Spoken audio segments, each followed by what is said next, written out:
right, everybody, we are back with another Ramp Careers Daily Update. Today, I am here with Manoj, my fearless co-founder. How you doing? Doing well, Danny. I'm not sure if I'm that fearless, man. I'm really afraid of birds.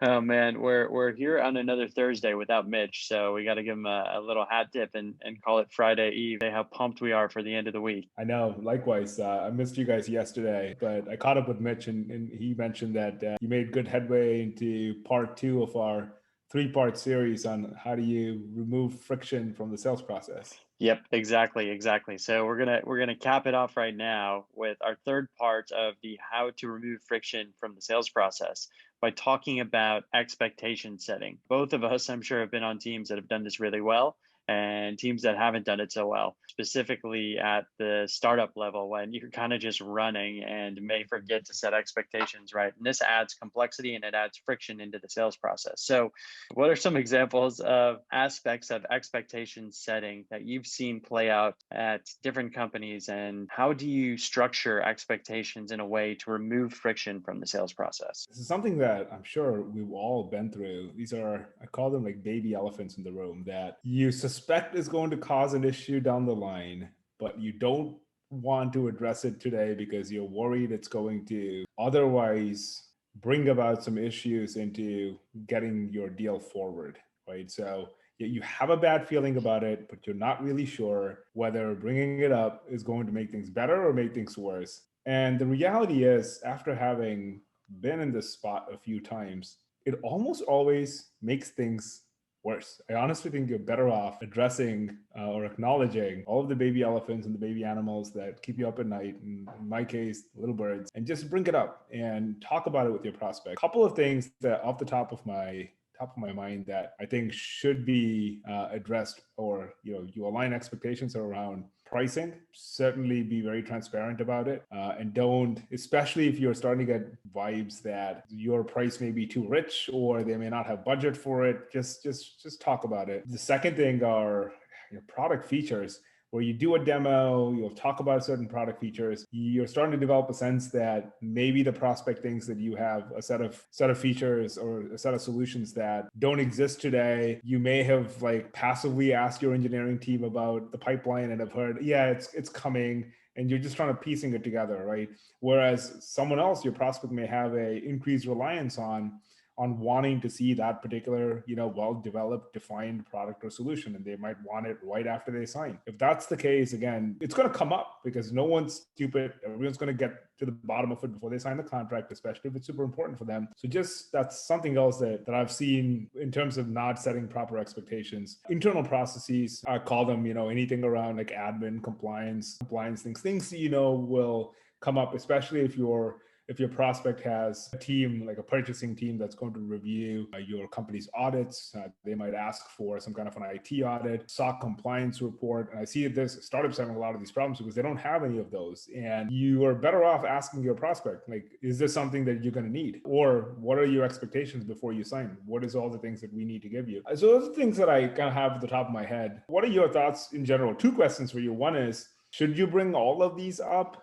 Sometimes, how can you tell whether something that a prospect needs is super important or whether it's just like an initial objection they have, right? That's question one. Question two is, how do you go about setting these expectations, and when do you bring all of this up? It's a great question. Generally speaking, I subscribe to this school of thought, the expectation setting. I believe you got one shot to set expectations, and that has to come on the very first call. A couple strategies here to properly set expectations. One, identify their actual pain point. So if you can do this quickly and effectively, like many of the best salespeople that I've ever worked with, you'll have a better shot of being very clear with your product and how it solves those pain points. Two, be blunt with the facts about your product, otherwise known as the value proposition or value offering. Make sure that you are boiling down what your product does into the 3 to 5, maybe 7 key points, and stick with those. Three, be totally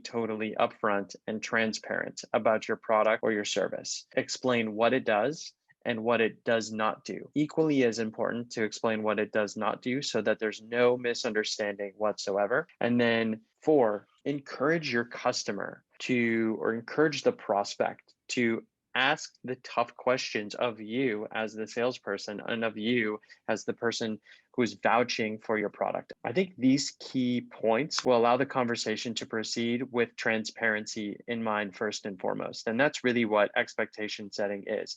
It's being transparent about the entire process, being transparent about what steps need to be taken and when they need to be taken. Now, oftentimes, especially at smaller startups, you may not know the sales process. And that's where it becomes a little bit tricky. You're kind of going on intuition.